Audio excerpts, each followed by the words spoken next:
Three for three. Hello, everybody, and welcome on back. I was expecting that I would be like, surely I gotta go and delete another video to make more room now. Well, nope, I didn't have to. And don't call me Shirley, everyone, all together. No. Alright, so we need some stairs, we need some lava. Those poor fellows, and. Oh, Heman, them, and women. There we go. Let's talk about that while we go get stairs and. I was gonna say, what do I need? Sandstone blocks, and then I need the grindstone that's over yonder. So let's see, do I have any sandstone here? Surely I have some sand. I actually have some stairs. Legit stairs, okay. So, we'll still go process the other ones into stairs. And for that, we need to go to the project island, which is just over here. Which you can sometimes jump all the way over there. I got the drift going a little bit. I love that. Like, the drift went away, too. Like, I mean, it used to be a lot worse. And it's just, I don't know. And I'm keeping them up to date and all this, but I don't know. For a while there, I was using the hard reset button, probably a little more than I needed to, but that was the only way I could get it to work. And then, like, and the directions say to turn the PlayStation 5 all the way off, and then it should reset and all this. And I still need to test that, or maybe just use the other controller, because I have two controllers, and the other one has a horrible drift. It's just really bad. And I also don't have a proof of purchase. This is in the old pioneering days of technology when you couldn't afford the extended warranty and you didn't really keep good records of your purchases. Like, yeah. So so here we are, and this is problem solving for poor people. uh, Modern problems require modern solutions, as Dave Chappelle would say on his Chappelle show. Okay, so now we have stairs. We can at least finish them to where we can't. And also there's one missing. That's what made me think about I need to really fix these stairs. But we can also get these. And I'm thinking about even making it 3 wide. But we can only go so far. And where is it? There it is. And for this we're going to need sand, which I actually do have quite a bit. There's sand and... Oh, this water is so hazy. Ooh! Magma blocks. Let's see. Gotta be careful because this is like a dangerous area. In fact, let's go ahead and carve out.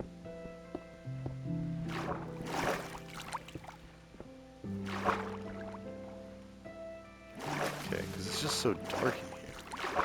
I wonder if it helps if like there's light.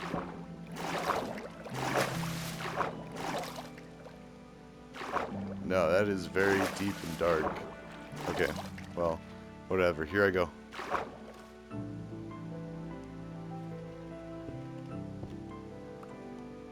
Nice. So magma blocks will actually pull you down, which are great for elevators.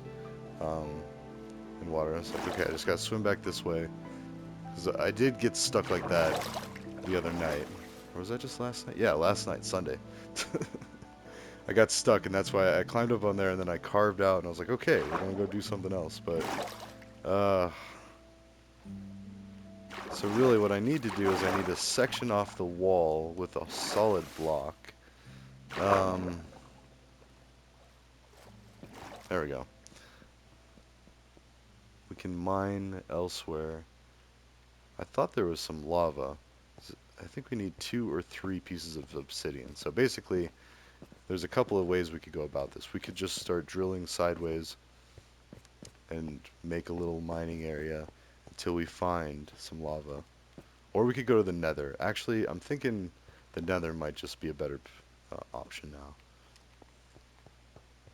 But we do have magma blocks, so that's exciting. And so that will be useful. Well, let's take them back to the channel. And let's take a bunch of glass. Alright, cool. Sorry, just talking about deciding things out loud. Um, let's get the glass. Although, I don't know where all the other glass is. I think I moved it somewhere. Maybe I did already take, like, a large... But then I don't know where glass may be. Let's keep making more glass, but... Actually, wait. And iron, too. Might as well. Um... let's leave this higher. Okay,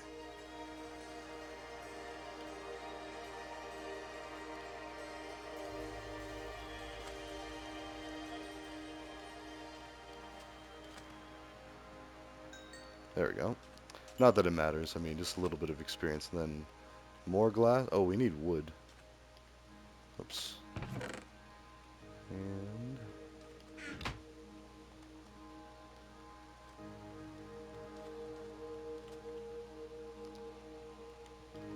oops. It's not a big deal, but well, actually, what we should do get a bunch of sand, load it up again, because this is only going to go for a couple of furnaces.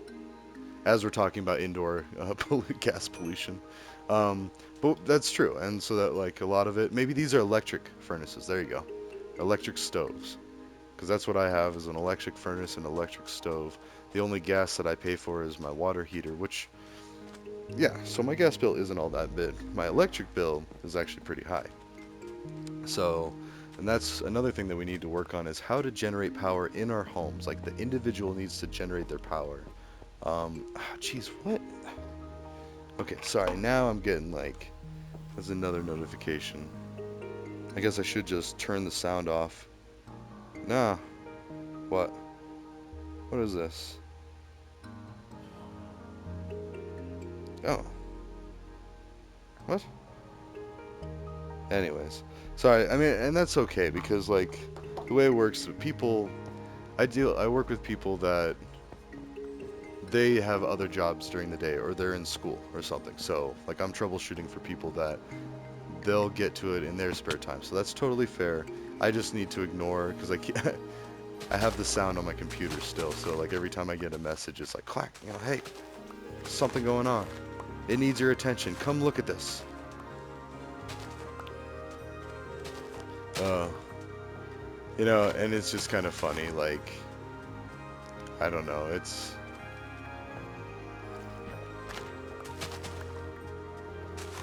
uh, sorry, I'm still like really like going back and thinking like, did I say, or like, how does that come off? Like, how would people interpret what I said, or how does it sound? And that's one of the things. Like, if you're gonna get into IT and you're gonna be like helping a lot of people, you're gonna need to know how to be polite and gentle and kind, especially so like, sometimes people call it like handling people with kid gloves, like, which is kind of offensive in itself, really. But just being cautious or like protective of or guarded of what you're saying, but guarded even sounds like you're protecting against the person you're speaking to, which is also true in a professional sense. Like when you start working for, a real company, sorry, when you start working a more professional job, because every job is a job. And I don't care if you're a temp worker or a fast food worker or a factory worker or whatever, and especially the people that actually make careers out of that, they'll work there for several years and then they end up getting paid better so they can actually live off of that. But for the people that are kind of in between jobs, jumping from job to job, like haven't found their niche yet, um, yeah, it's important to not get down on yourself. Keep a positive attitude. I've worked a lot of random jobs, and that's why, like, I'm hesitant to give out a lot of information on my socials, but at the same time, it is important. So let's talk about my job history. All right, and giving some personal identifying information.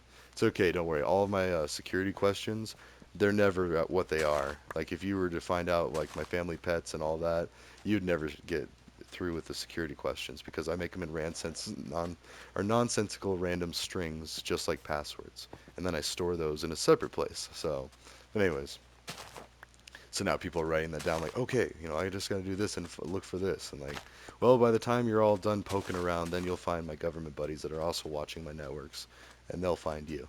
Ha ha ha ha. I'm kind of half kidding, but that is the way that things are going. So my boot camp was one of many. Like they have them, I want to say twice a year, or like there's only a little downtime in between. And even then, as I say that, no, let me back up a little bit. My professor teaches multiple classes, I think, because when he was doing ours, I want to say there was another one that already started, or was in the works, or that he had another one at another university. I don't know. But my point is the United States government is encouraging and profiting off of. I mean, you have to pay for this education. Um, it's creating a whole army of cybersecurity professionals. Mm. And I am what you would call a white hat. which means I abide by the law. I strictly follow the law, and no exceptions. However, okay, now I say no exceptions. There are exceptions. I'm what you would call a pure white hat in the sense that I don't agree with some laws. Now, not being a hacktivist and not doing illegal things, I'm going to work to try to change those laws that I don't see as ethical. And I'm talking about the war on drugs specifically. And I'm not saying go out and do drugs. Don't do that. Don't go abuse substances. Be very careful with your health, your mental health, your physical health. A lot of illegal substances are very dangerous and possibly deadly because now, and I almost wonder if that's not an inside job too. Like, hey, let's lace a bunch of drugs with fentanyl.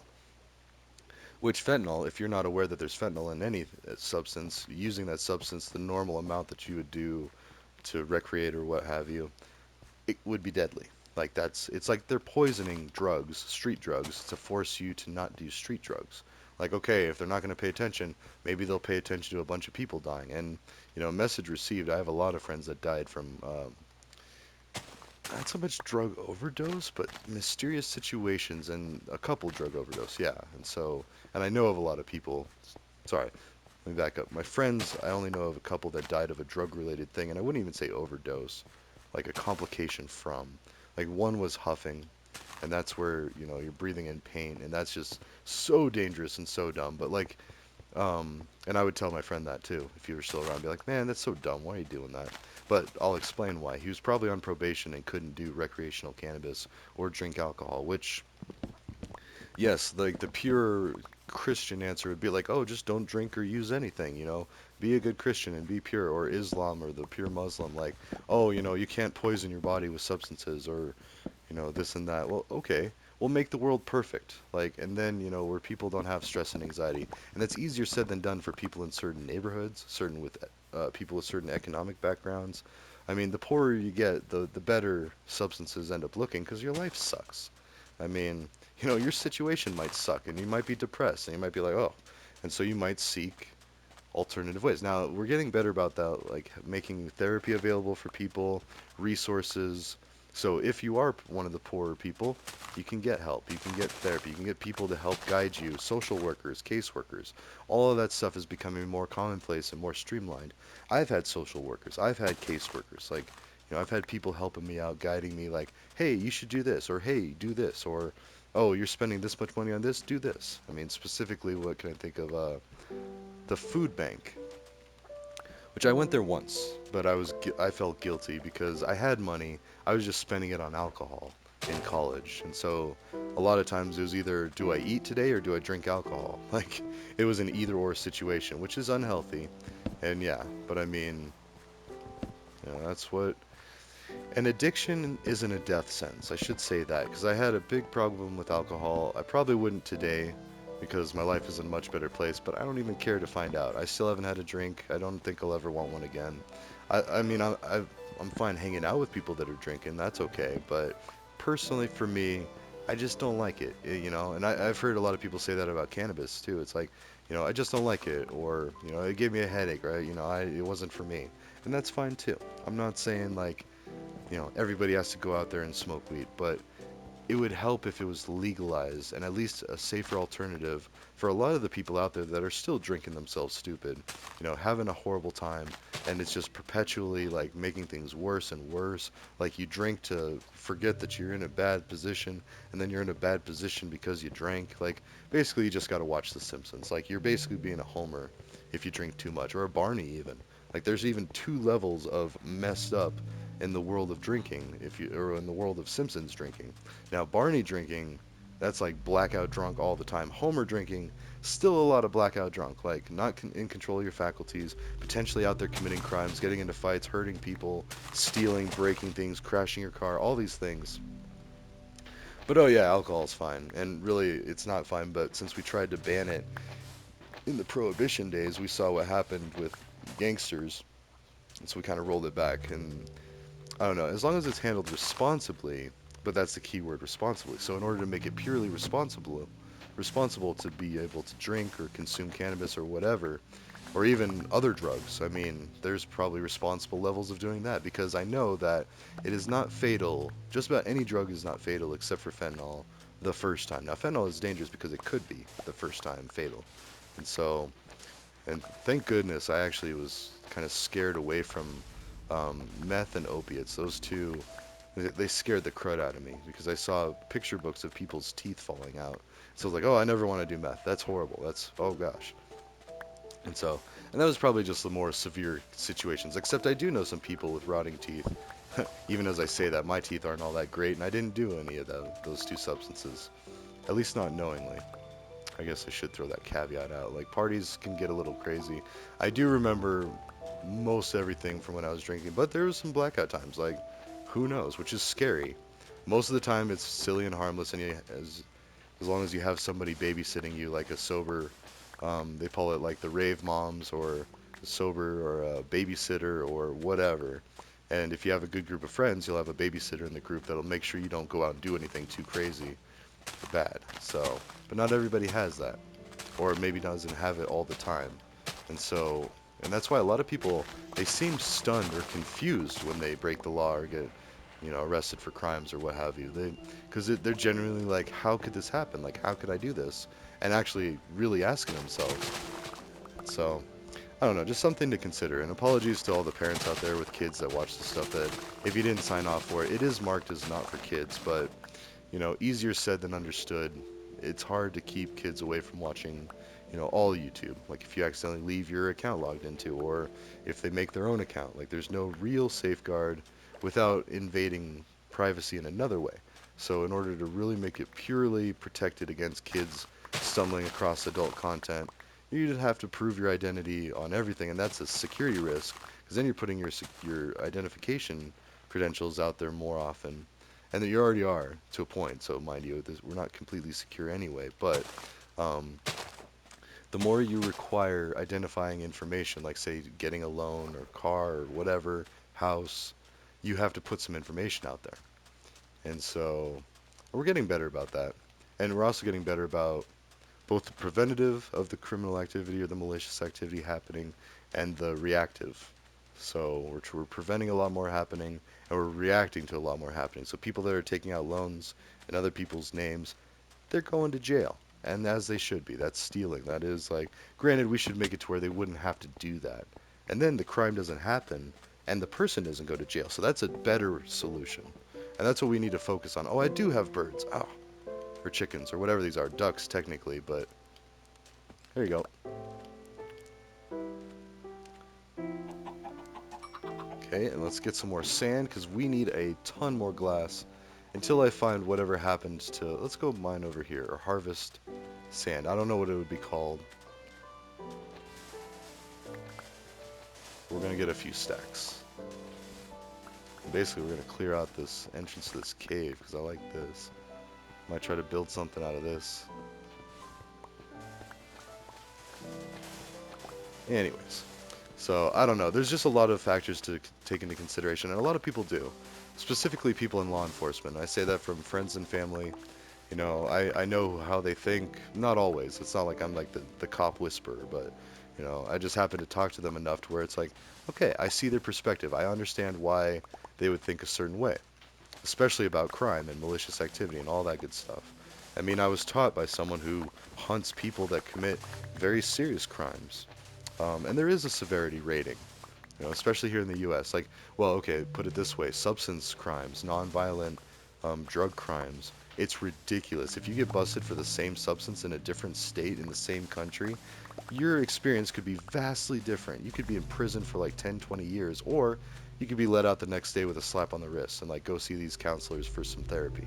Like, and that's how insane it is over here because there's so much miscommunication between like, well, what's accepted, what's not, what are we really punishing, what's the outcome look like, and a lot of times, at least back in the day, judges and juries and people just wouldn't even know what it's like to be in prison for several years or if not decades. And so they're quicker to hand out things like candy. And one of the most influential movies about that is 12 Angry Men, which would be humans, 12 Angry Humans, because I think it is men and women on the jury, but the point of the movie is it's a jury and they're about to convict a person for murder. So basically give them the electric chair, I think it was, like kill a person. They were about to commit murder, basically, by sentencing this person to murder. Granted, that's how our justice system works, part of it. And again, in some states, it varies from state to state. But in this movie, And if not death, it was sentencing them to prison for like 25 years, which is pretty close to death. Like 25 years of your life gone, sitting in a box, doing nothing, writing letters to people, really horrible existence. It's torture. It's cruel and unusual. So and we're trying to prove that, especially when substances are involved. Because the more and more we're finding out, it's like, oh, we could just give them some magic mushrooms and some therapy and give them some better things to do with their time. And oh, look at that. They don't use heroin anymore. Bada bing, it's done. Like, and that's how simple it is in a lot of these situations. Is like, oh, if they had better things to do with their time, if they had better lives going on or better things going on in their lives, it wouldn't be as appealing. And not saying that, oh, we got to go out and arrest every meth head, every heroin user and go harass them. No, that's the exact opposite. And we're starting to do that. We're starting to arrest less, treat more, and deal with the relapse. Because anyone who uses and abuses substances will become quickly familiar with relapse and how it is part of the healing process. Now, not always. That's not a free ticket to be like, oh, okay, no, they said that. Because if you're using substances, your brain is going to tell you, oh, yeah, do it, go for it. It's that little devil on your shoulder, like a lot of our old cartoons had growing up. Like, go on, go do it, And go do that substance, Go steal that money. Go, I mean, you got to afford it. You need it. And that could be said for even coffee, which is the scary thing. Oh, wait, what were we doing? We got a hodgepodge here. We started harvesting some sand. Let's go ahead and cook up this. And yes, I keep watching Breaking Bad because that is the ultimate like of drug of that's more the glamorous side of it. You don't see the junk like you do in bits and pieces of that show. Like when Jesse's out selling meth, the first bit, you see some tweakers, and that's what generally the slang term is for people using methamphetamine. And it is because you are unreliable at that point. If you are using that substance, people can't trust you to not steal from them, not to do some pretty shady stuff, and because it's so easy to rationalize things when you're using that substance because it demands you to get more. Like it's the way it works. And South Park again has an episode for where even video games could be addicting like that. In fact, it's called Heroin Hero is the game that Randy plays, and not to laugh at people that suffer from opiate addiction, but I'm sure it's great fun.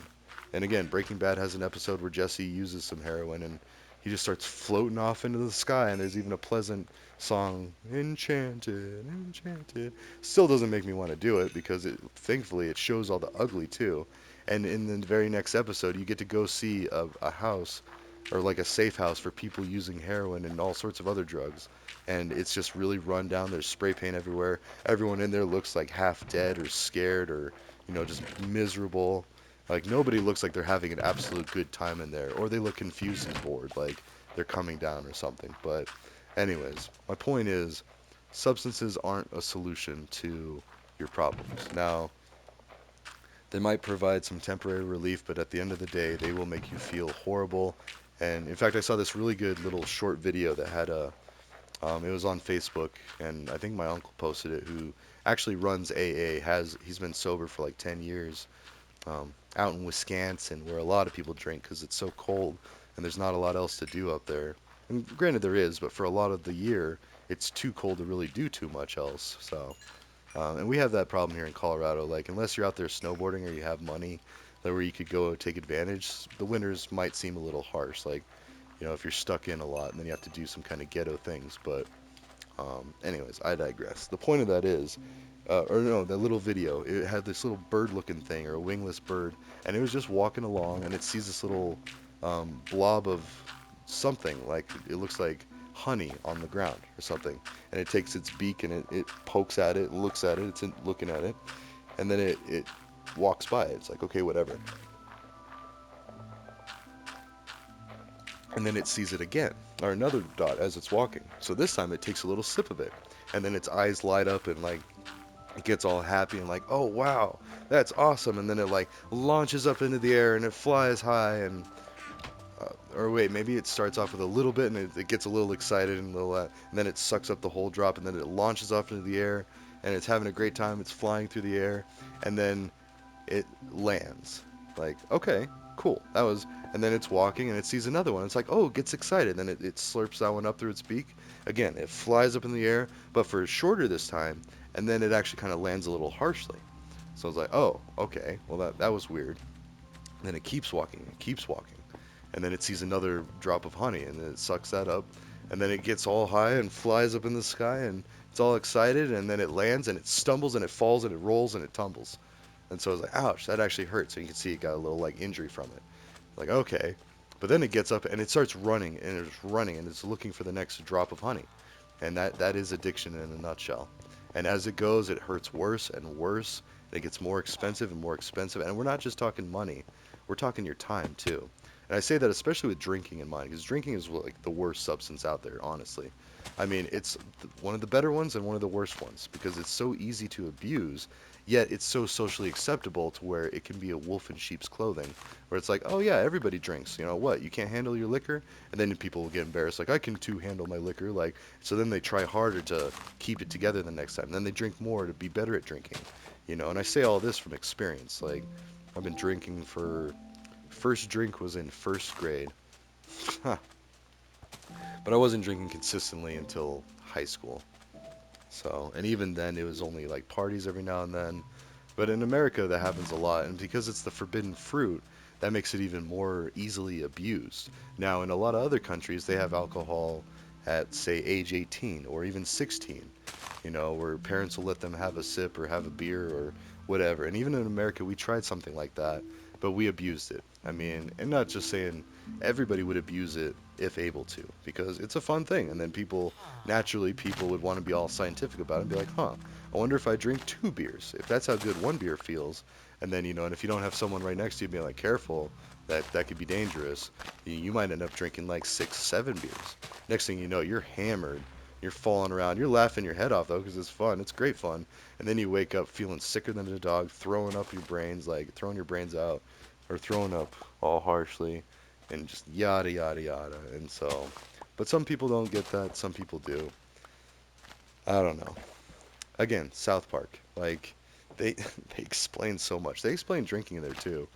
I'm trying to remember specific episodes, but I know they've covered it. Like, oh, my head. Like they've shown what it's like to be hungover, and it's not all glamorous. Now, the alcohol salespeople, the marketing teams at alcohol companies want you to think that it's all fun and games and supermodels, but it's not. So, and I say that pretty, you know, it's meant to be, well, it's meant to be down and depressing sounding, because it is. Like, you know, people die from it. And that's why I try to like just use that logic because as the world discovers alcohol more, I mean Saudi Arabia is probably going to legalize it in the next few years. It's already legal in Dubai. Like, you know, they're starting whereas even 8 years ago it was forbidden in Dubai. It was unheard of. Like what? Nobody would have, you know, alcohol. There was a little hole in the wall bar that tolerated it, you know. And you can't really fault people too much for this type of stuff. Same with cannabis legalization. Like, the fact that it's still demonized a lot of places, okay. I mean, it takes time for people to understand these things, and people are cautious. Like, and all it takes is one negative experience with cannabis or someone using it to then you could be like, oh no, I don't want that, you know, like, ooh, look at this. You know, that's why it's kind of like people that haven't seen a bunch of the Cheech and Chong movies, because if you watch those, and like, I don't know, or any like real stoner movies, they're like cheeky, fun shenanigans, especially like Super Troopers. That's a great one. They're cheeky shenanigans, but even in that movie, the cops end up blazing a bunch of the weed that they take off of a person that they pulled over, and they're sitting there laughing at some video that's in some other language, and like, and it's just and it's monkey yelling, and like, and they're just laughing, laughing, having a good old time, and then they're done. The next day, they're back to normal. They're back to well being silly cops, and like these are a bunch of state troopers that are like pulling pranks on people. And it's a fake movie too, by the way. Real cops won't do that. But real cops back home or in small towns might be a little more lenient, be like, oh, geez, they're going to get in a lot of trouble if I take them in.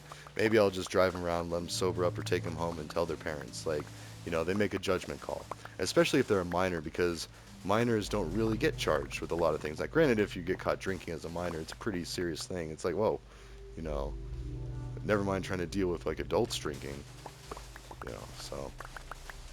And part of that goes back to you just don't have the developed prefrontal cortex until your mid to late 20s. I feel like I just looked that up the other day, but feel free to look that up. Fact check me on that. Make a comment, but polite, please. You know, just be like, actually, it's this, this, and this. And I'll be like, okay. But because of projection, any comment that's contradicting you seems like a, hey, you know, dummy, this is wrong. it's actually this because I'm doing that with the LinkedIn right now. That guy that posted the thing in the climate changing page was talking about burning trash being okay, which it's not. But then he was like, well, we're not doing open burning. So like, okay, well, that might be. But just be aware that I found this in a Google search, and I was trying to be as neutral in my language as possible. But anyways, that's 30 minutes. Ta ta for now. I will see you in the next one.